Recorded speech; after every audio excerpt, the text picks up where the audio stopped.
You're going to make the decision of what you want to do with the information that you're being given. I have no power over you. You have the power, and you need to know that. We think so often that we are helpless, but we're not helpless because we have our minds. We have our minds. And you shape and mold your life from moment to moment by your thoughts and your beliefs and your attitudes. And you also want to know that you really are important to this world. You might say, well, I really don't do anything. But you are. Just the fact that you're alive is important, and your life has meaning. It really does. And you can contribute to the peace and the harmony of this planet just by using your mind. Now, some people get involved politically, and some people march, and some people do Peace Corps, and some people help feed the homeless and do all sorts of things, and that's fine. But you can also contribute to the peace and harmony of the planet just as much by how you use your mind. And remember, every time you think, every time you're thinking, you're connecting with like-minded people. Think of that for a minute. I heard a quote not long ago that I really like. Robert Schuller, who's with the UN, said that the human species needs to know that we deserve to have peace. We have to accept it mentally. See, a lot of people believe that war is inevitable and that war is forever and that we're always going to have war. And I think those people are contributing to it by their thinking, contributing to the continuance of wars. But if we know that we deserve to have peace and that it is possible, it can become true for us. And as we begin by creating peace within us, and then within our small circle of family or friends, and at our workplaces, and then we let this peacefulness ripple out, we will find more and more peace on the planet.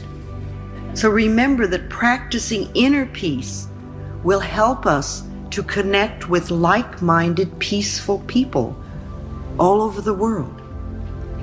Spirituality connects us all over this planet on a soul level.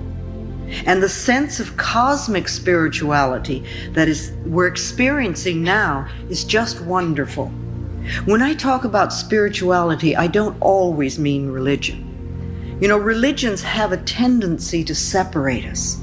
And religions often tell us who to love and how to love them, and who's lovable and who isn't. To me, we're all lovable. I really believe that we are all worthy of love. For love, to me, is the only thing that's going to bring about lasting positive changes to our planet. Our spirituality is a direct connection with the ultimate higher source, and we don't need a middleman for that. Begin to see our spirituality connecting us all over the planet on a very deep soul level. So what sort of like-minded people do you want to connect with? Every time you get into judgment and criticism, you're connecting with like-minded people out there who are judgmental and critical. And this will come back to you. Remember, what we give out always comes back. And every time you meditate, you're connecting with like-minded people out there who are meditating. And meditating to me really means just closing your eyes and going within and being quiet long enough to hear your own inner wisdom. You really have the answers within you. You have all the answers within you.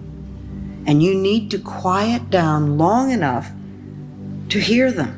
And that, to me, is the purpose of meditation. It's a connection with yourself, with your higher self.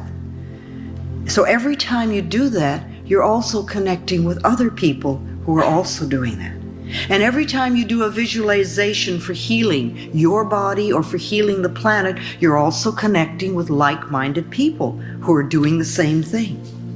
And several times during the day, you might stop and ask yourself, what sort of people am I connecting with now? Just sort of catch your thoughts where you are. And are you sort of going, oh, grumble, grumble, grumble, it's all your fault? Or are you thinking thoughts to create inner harmony and inner peace? Because if you create inner harmony, you're going to have outer harmony too. Remember, if we want to heal the world, we really have to start with healing ourselves. Because the center of your world is where you are. You are the center of your world, and so are you, and so are you. Each one of us, we are all the center of our own world. So the world goes out from us like ripples in a pond. And when we create harmony inside, when we're peaceful within, then that goes out into the world. That harmony and that peacefulness radiates out, touching people and places and things. You know how it is, somebody can walk into a room and they don't have to say a word, and you can be attracted to them or you can be repelled by them. We react to what they're giving out. Somehow we feel those vibrations. We pick up what people have going on inside of them. So let's make sure that we are radiating harmony and love. I believe that in order to change the planet and to change other people in our lives, we need to first change ourselves. We need to love ourselves. We need to be willing to contribute to our own inner peace and inner harmony. And we also need to be honest with ourselves. You know, we're so good at hiding from ourselves. But if we're going to make changes, we need to have self-honesty. And that doesn't mean putting ourselves down, but it does mean being willing to see what is within us that needs changing. It's very self-destructive when we lie to ourselves. It's not loving ourselves, and it's not being nourishing at all. We need to be honest with ourselves, and we also need to be honest with other people. And we need to learn how to say no in a loving way. And not always yes, and then do things that we don't want to do and then resent it because we weren't honest enough to say no. And I don't think it's so easy to be honest with other people until we can become more honest with ourselves. And the main value of being honest is that whatever we give out in life, we always get back. And this works on all levels. If we belittle or judge others, then we too are going to be judged.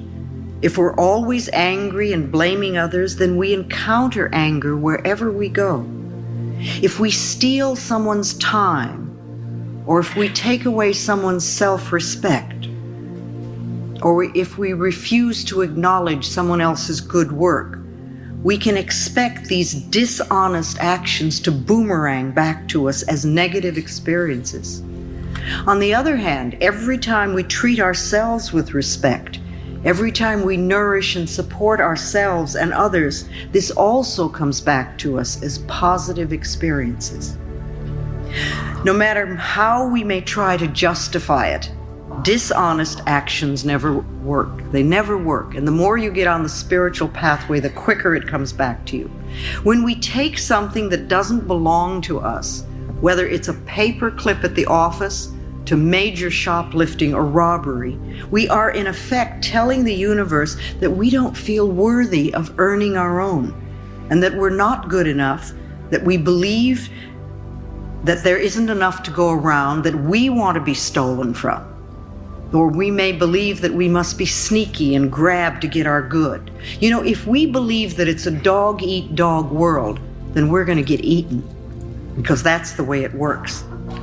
These beliefs prevent us from experiencing abundance because they put walls up around us, and you don't get to experience the joy and the peace and love in your life.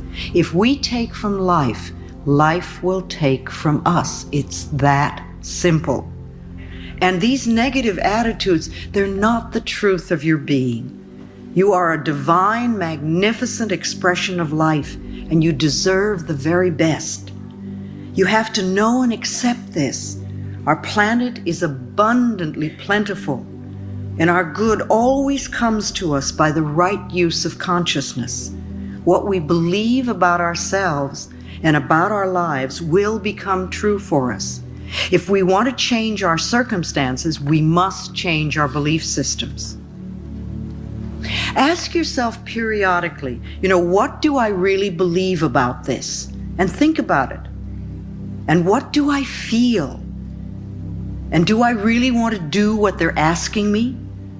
And why am I doing this? Start examining your thoughts and what's going on inside of you. Be honest with yourself and find out what you're really thinking and believing. Don't just be on automatic pilot all the time, and say, oh, well, this is the way I am, or this is what I do.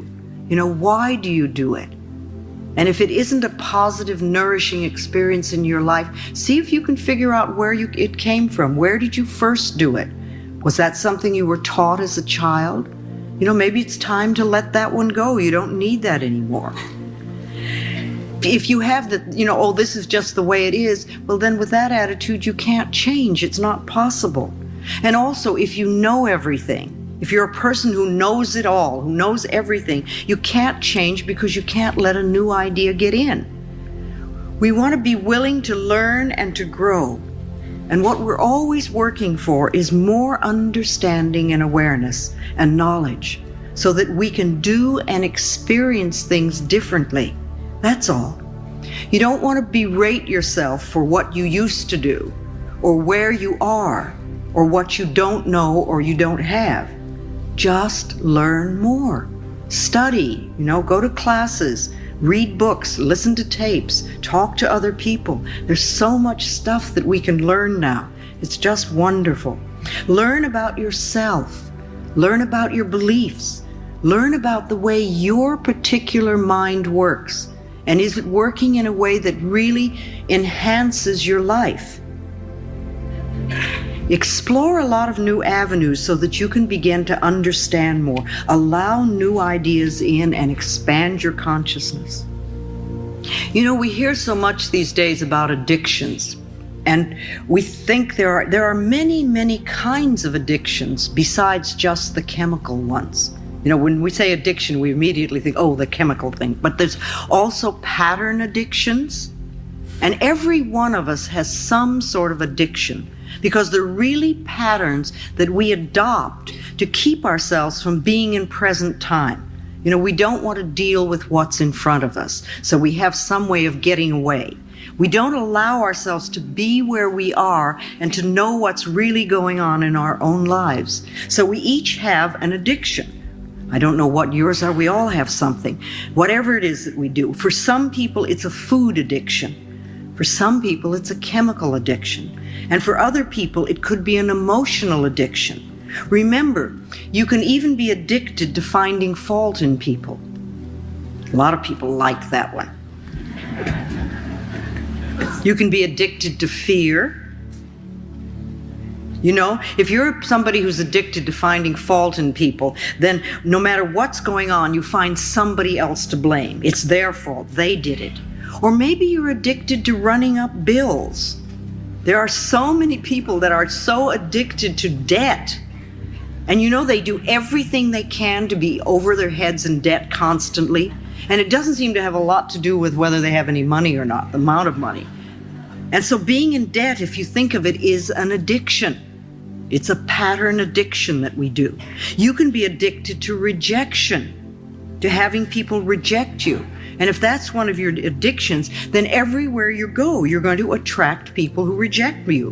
Who's watching me? Who's going to reject me? Who's not going to accept me? However, the rejection out there is always a mirror, a reflection of the rejection that we have within us. If you don't reject yourself, nobody else is going to reject you. Or if they do, it certainly isn't going to matter. You won't pay any attention to it. If you get upset because other people are rejecting you, you have to know that's because you're rejecting yourself. And so ask yourself honestly, how do I reject myself? Where am I not accepting? So you might think about addictions and what addiction do you have, and could you change your addiction, your negative addiction, into a positive one? If you're going to be addicted to something, why don't you be addicted to loving yourself, or addicted to doing positive affirmations, or addicted to something that really supports you and loves you? In this world, mankind is connected to one another, not by physical or verbal means, rather by something much deeper, a spiritual link. No matter how far or how different Mankind is connected. However, people have a tendency to doubt themselves, to have negative feelings, but it doesn't have to be this way. And that is because you have a mind. And with that mind, people can change. All they need is the knowledge to know how to change. People need to understand that with change or the will to change, they can bring inner peace to themselves. And as a result, that inner peace can spread to the people around them, thus affecting everyone, one at a time. Because only if you have inner peace, only then it will spread to the world. So never forget, every person in this world is important. Well, I hope you guys enjoyed the video, and do make sure to share your thoughts with us in the comment section.